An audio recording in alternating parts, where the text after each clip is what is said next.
papaya candy hey lom siết cái gì chứ papaya candy nè mình bỏ rồi siết sẵn lâu cái gì ibo nè hey Indian cái là cái chú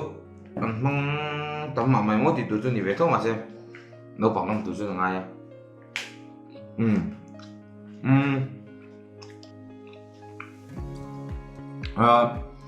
candy đồ làm gì thế artificial đâu này chứ ngắn compare thì là mà xem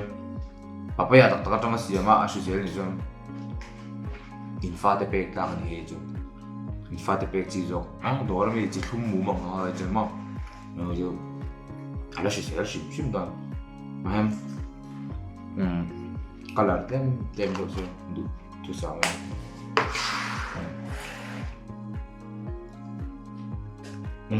Hazel cup mày homemade pumpkin jam cái set phong tổ trí nó mà sẽ mình giàu ạ cho nên trong hùng một sắp rất là nhiều hay tùy đo những cái gì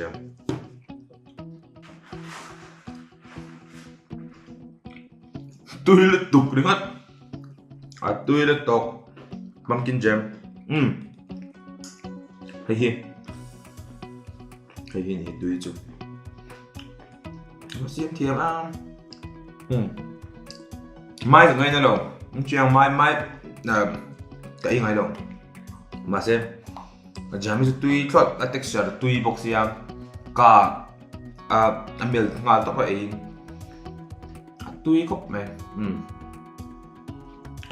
next go Van Gogh clear ting tre candy tiếng chú office ở đây cái nào hara đậu chỉ nên là mà sẽ in này ya xem đông cho tùy phiệt gì đâu tùy hay tùy lâu đậu xem thật sẽ ba thú rồi nó bốc lên này chưa rồi veng khóc mày tiền tera loa cho cô yang khác cái tiệm khác không đàn cho mày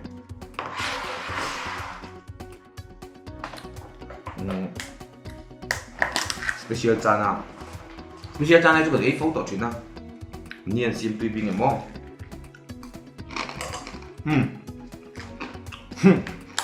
ní khát na như cái bây giờ cả chú mong như ăn lắm chọc khó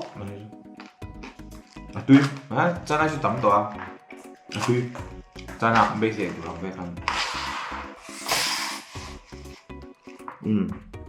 ai buộc thôi đi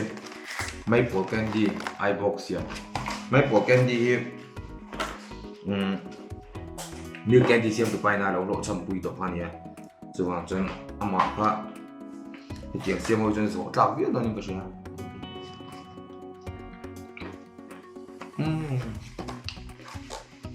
một chút là tí đâu anh nhỉ maple rim nấm vung mày tuyết bò tập nó mang vô gặp mấy chân không có tuyệt địa candy thì nó là thôi chicky vài đồng mong chân chicky chứ chuyện đó thế đâu nha mà xem mình dâu xiển có chuyện với cả là gì chicky tươi quá này xem thấy đâu lộn vào tắm hiểu là thiệt không ăn lục thì em bây giờ trên số mai thì sao nó xiển chân anh kiếm mà tổ bốc cho chicky xiển ăn chân tươi quá này cảm đi bằng đâu mà cảm đi mình cái gì đi vài chân tuổi rồi do trong nó đi tiếp tục Hazel chocolate flavor của đây tóc mình em cái gì không 100% organic India organic thì tóc phải không có cần sợi rau đâu mà